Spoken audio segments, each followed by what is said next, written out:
Welcome to the course. I'm Nishanthan Visvanathan, your instructor. I've been working as an electronics technician and engineer, repairing a wide range of consumer electronics, from TVs and fridges to AC control boards and mobile devices. In this course, you'll learn everything you need to become a confident electronics repair professional. We'll start with the basics, understanding components and safety, then move on to real-world troubleshooting in various appliances, including television and monitor faults, refrigerator and washing machine controller boards, air conditioner PCBs and relay circuits, SMPS and power supply failures, mobile phone and computer motherboard diagnostics. The course is structured from basic to advanced level and designed with beginners and hands-on learners in mind. By the end, you'll be ready to fix electronics professionally or even launch your own repair business. Let's begin with the most important part: safety.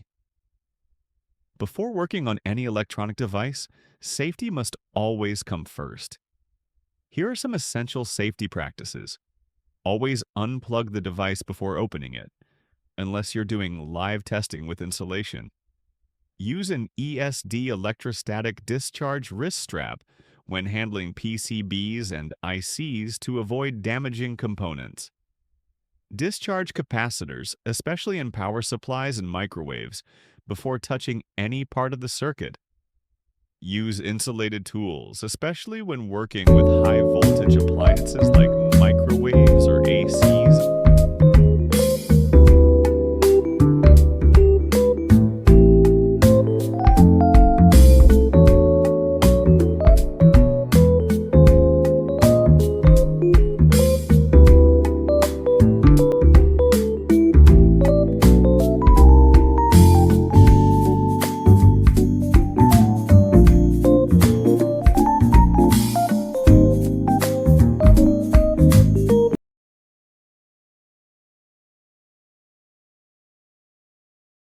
Never touch the board with wet hands or metal tools while it's powered.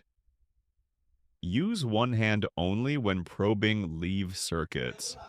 This reduces current flow across your chest in case of a shock. Special danger zones: CRT TVs, high voltage even after shutdown; microwave ovens, HV capacitor retains charge; SMPS primary side, direct line voltage. Treat every device like it's live until you verify otherwise. Wear gloves, goggles, and work in a well-lit and ventilated area. Safety is your first skill.